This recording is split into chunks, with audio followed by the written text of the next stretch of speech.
Shalom saudara yang dikasihi Tuhan Yesus Kristus. Selamat pagi, salam sejahtera untuk kita semuanya.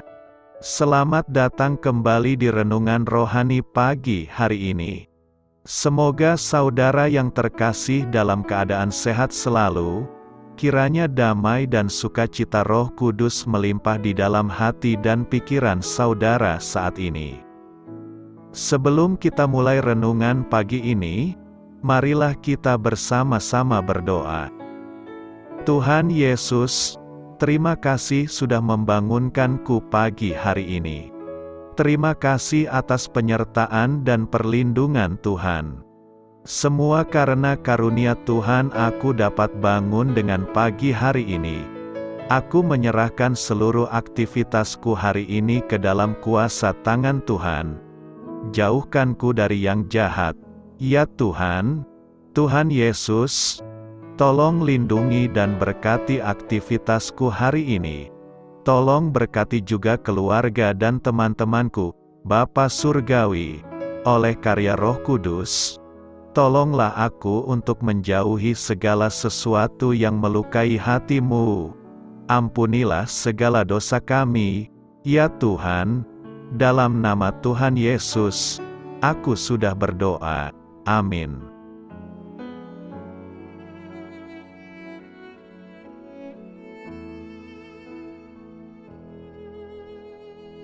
Sahabat Suara Sion, pembacaan ayat emas Alkitab renungan kita hari ini. Nats pilihan kita adalah, Yakub memohonkan berkat bagi Firaun. Sesudah itu keluarlah ia dari depan Firaun. Tertulis dalam kitab Kejadian 47 ayat 10. Bacaan kita terambil dari kitab Kejadian 47 ayat 7 sampai dengan ayat 12. Yusuf membawa juga Yakub, ayahnya, menghadap Firaun. Lalu Yakub memohonkan berkat bagi Firaun. Kemudian bertanyalah Firaun kepada Yakub, "Sudah berapa tahun umurmu?" Jawab Yakub kepada Firaun, "Tahun-tahun pengembaraanku sebagai orang asing berjumlah 130 tahun. Tahun-tahun hidupku itu sedikit saja dan buruk adanya. Tidak mencapai umur nenek moyangku, yakni jumlah tahun mereka mengembara sebagai orang asing." Lalu Yakub memohonkan berkat bagi Firaun. Sesudah itu keluarlah ia dari depan Firaun. Yusuf menunjukkan kepada ayahnya dan saudara-saudaranya tempat untuk menetap dan memberikan kepada mereka tanah milik di tanah Mesir, di tempat yang terbaik di negeri itu, di tanah Rameses, seperti yang diperintahkan Firaun. Dan Yusuf memelihara ayahnya, saudara-saudaranya dan seisi rumah ayahnya dengan makanan, menurut jumlah anak-anak mereka. Terambil dari kitab Kejadian 47 ayat 7 sampai dengan ayat 12.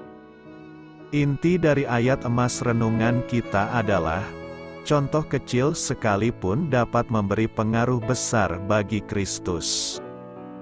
Mari kita mulai renungan kita. Judul renungan kita hari ini adalah Keagungan Kesalehan. Mari kita mulai kisah inspiratif. Dalam pandangan sebagian besar orang, Esau, saudara Yakub, adalah orang yang lebih hebat di antara kedua saudara kembar tersebut. Selama bertahun-tahun ia telah mengumpulkan kekayaan dan kekuasaan yang luar biasa. Ia adalah penguasa di tanah Edom dan dapat bertemu Firaun dengan mudah. Namun Esau, dengan segala kekuasaan duniawinya, tidak dapat memberkati Firaun. Hanya Yakub yang dapat melakukannya. Kejadian 47 ayat 10. Kekuatan rohani lebih besar dibandingkan kekuatan jasmani. Allah dapat mengaruniakan kepada seorang insan sederhana kekuatan moral yang dahsyat. Di dalam kesucian sendiri terdapat kuasa yang sanggup mengatasi segala kuasa lainnya.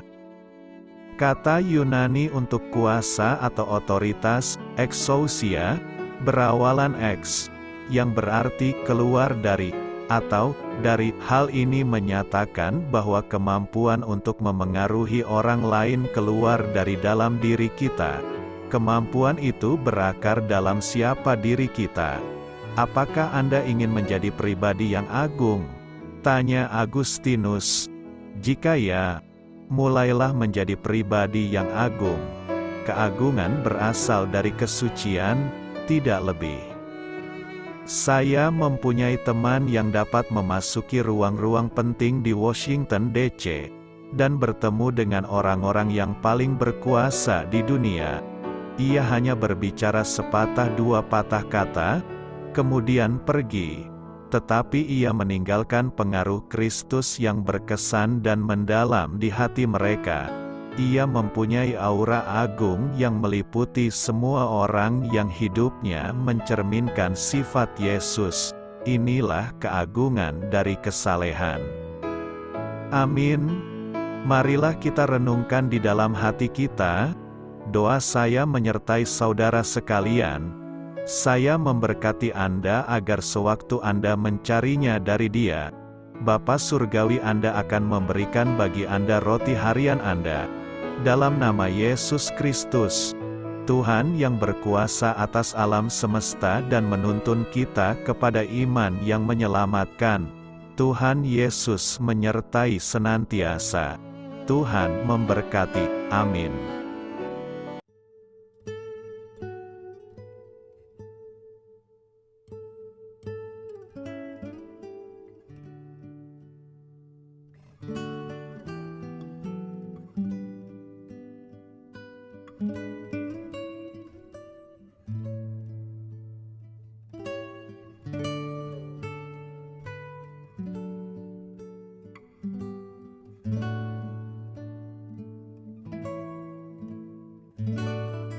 Marilah kita renungkan, sahabat pendengar, demikianlah renungan firman Tuhan di pagi hari ini.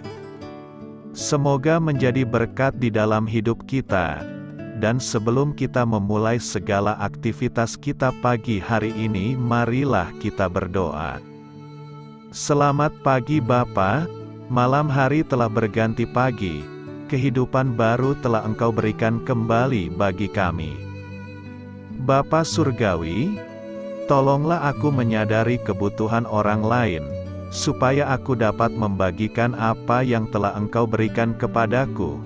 Pada saat aku membutuhkan, berilah aku keyakinan bahwa Engkau akan mencukupkanku, melalui orang-orang yang mengasihi-Mu.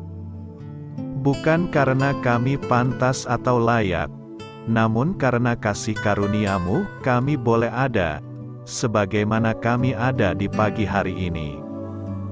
Terima kasih Tuhan, atas kesempatan baru yang telah Tuhan berikan kepada kami, untuk bisa memperbaiki diri agar kami bisa lebih layak di hadapan-Mu. Hari ini kami serahkan semua perkara dan kesulitan yang akan kami lalui ke dalam tangan-Mu. Biarkanlah kami bisa memuliakan-Mu dalam segala aktivitas yang akan kami lakukan. Amin. Biarlah firman Tuhan menjadi pengingat untuk kita semua, bahwa tuntunan dari Roh Kudus akan selalu memberi jalan keluar bagi setiap permasalahan hidup kita, dan memberi kedamaian di hati kita. Sampai jumpa di renungan pagi rohani Suara Sion berikutnya. Kiranya Tuhan selalu memberkati saudara semua hari ini. Amin. Shalom.